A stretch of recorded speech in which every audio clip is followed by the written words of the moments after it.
Perkenalkan, saya Negara Mangkubumi, mengajar mata pelajaran matematika di SMP Negeri Dosengkang. Saya menjadi guru sejak tahun 2010, dan selama kurun waktu tersebut, saya telah membuat beberapa inovasi pembelajaran.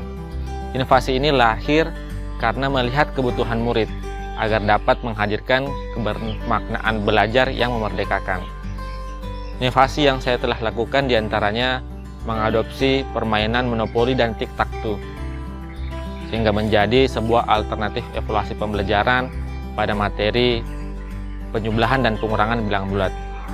Selain itu, karena sekolah saya merupakan sekolah adiwiyata kabupaten, saya kemudian memanfaatkan sampah gelas plastik sebagai media pembelajaran untuk memberikan pemahaman konsep penjumlahan dan pengurangan bentuk aljabar.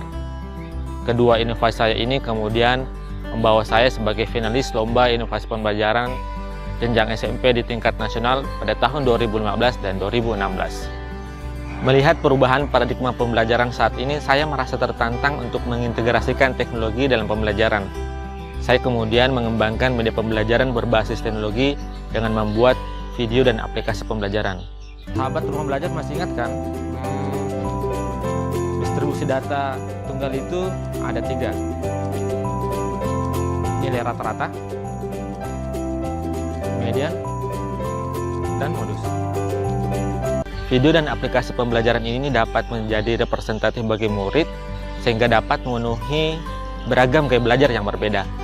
Upaya yang saya lakukan ini tidak hanya berdampak positif pada hasil belajar dan aktivitas murid dalam mengikuti setiap proses belajar, tapi juga dapat memberikan pengalaman yang luar biasa. Sehingga kemudian di tahun 2017 lagi-lagi membawa saya sebagai finalis Olimpiade Nasional Inovasi Pembelajaran yang dilaksanakan oleh Pempat-TK Matematika Yogyakarta. Dan di tahun berikutnya, pada tahun 2018, saya mendapat penghargaan sebagai juara 3 tingkat nasional Lomba Membuat Bahan Ajar berbasis TIK. Alhamdulillah, suatu kesyukuran ketika hasil inovasi pembelajaran yang pernah saya lakukan mendapatkan apresiasi. Dengan terpilihnya saya sebagai pemakalah pada Seminar Nasional Pendidikan Matematika di Pempat-TK Yogyakarta selama 3 tahun berturut-turut, yakni pada tahun 2017 sampai dengan 2019. Pada event seminar nasional tersebut, saya dapat berbagi, memotivasi, dan memberikan inspirasi dengan berbagi praktik pembelajaran yang baik. Hal inilah yang membuat saya semakin bergairah agar dapat memberikan kontribusi yang lebih banyak lagi pada pendidikan Indonesia. Dari berbagai inovasi yang pernah saya lakukan, juga telah diterbitkan pada Jurnal Penelitian dan Kebijakan Kemdikbud, juga telah diterbitkan pada Proceeding Pempat-TK Matematika Yogyakarta, dan saya pun telah menulis buku antologi bersama teman-teman guru dari berbagai daerah, diantaranya yang berjudul Jejak Langkah Menuju Sunan, Esai Pendidikan 50 Guru Indonesia, Pendidikan Inovasi Tanpa Batas, dan langkailah yang membuat menyala api diri saya untuk terus berbagi demi kemajuan pendidikan dan literasi di Indonesia.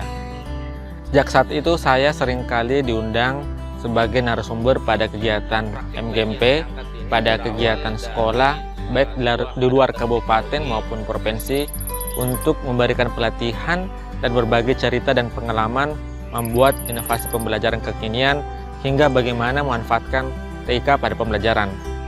Tepatnya pada tahun 2018 saya menginisiasi terbentuknya literasi model klinik berbasis informasi dan teknologi. Saya sering menyebutnya dengan akronim TERAS Mini Baby. Saya mengadopsi sistem kerja klinik kesehatan untuk membangun budaya literasi di sekolah. Saya mengembangkan standar operasional dari TERAS Mini Baby dimulai dengan mendiagnosa penyakit literasi siswa. Hasil diagnosa tersebut kemudian dikategorikan ke dalam beberapa level tingkatan. Siswa kemudian diberikan rekomendasi untuk mendapatkan treatment berdasarkan levelnya masing-masing.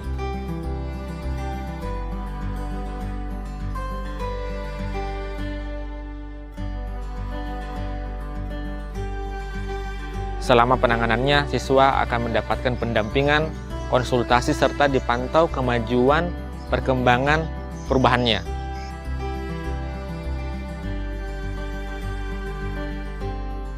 Dan ketika siswa mampu melewatinya akan mendapatkan reward.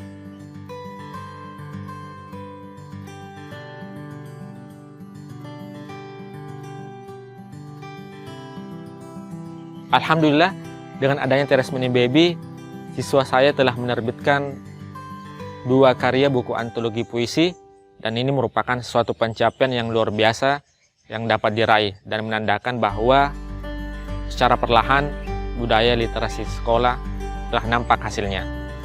Saya pun kemudian lebih memberikan ruang kepada siswa untuk memfasilitasi karya-karya siswa baik puisi maupun cerpen agar terpublikasi dengan baik melalui blog literasi. Blog literasi ini sebagai penyemangat bagi mereka agar budaya literasi tetap terjaga. Tidak hanya itu, saya juga membimbing siswa agar dapat memiliki kemampuan literasi digital yang baik. Saya memberikan keleluasan kepada siswa untuk lebih menggali potensi mereka dengan melakukan peliputan kegiatan sekolah seperti kegiatan rapat, kegiatan ekskul, pameran sekolah model, dan beberapa kegiatan lainnya. Kegiatan tersebut seluruhnya dilakukan oleh siswa, mulai dari pengambilan gambar, melakukan wawancara, editing naskah dan video, hingga mengunggahnya pada channel literasi dan blog literasi.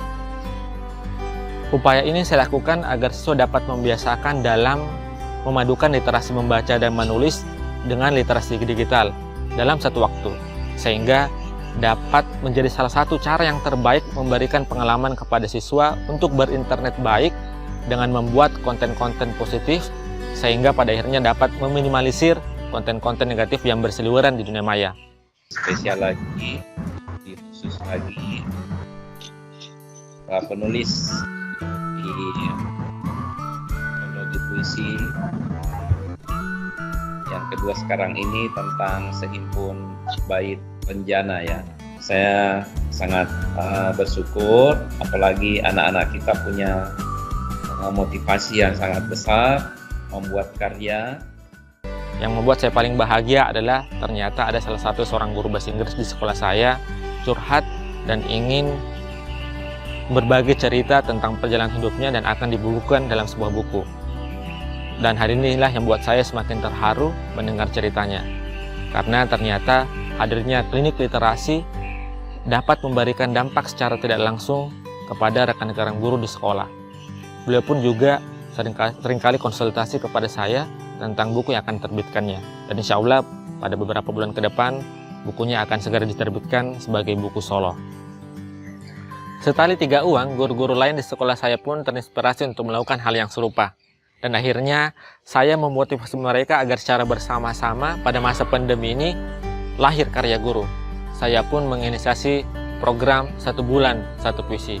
Alhamdulillah komitmen ini terlaksana dengan baik karena dalam waktu 2 bulan sudah terkumpul 30 puisi dari beberapa guru. Dan insya Allah akan kami terbitkan pada akhir tahun 2021 ini. Klinik literasi yang telah terbentuk membawa takdir bagi saya meraih prestasi pada bidang pendidikan, khususnya literasi sebagai top inovator pada kompetisi inovasi pelayanan publik di tingkat kabupaten tahun 2018. Sejatinya, guru adalah sosok pembaharuan dalam dunia pendidikan. Oleh karena itu, saya berusaha semaksimal mungkin untuk menebar kebermanfaatan bagi orang lain, di antaranya melakukan inovasi dan berbagi ilmu melalui channel YouTube pribadi saya.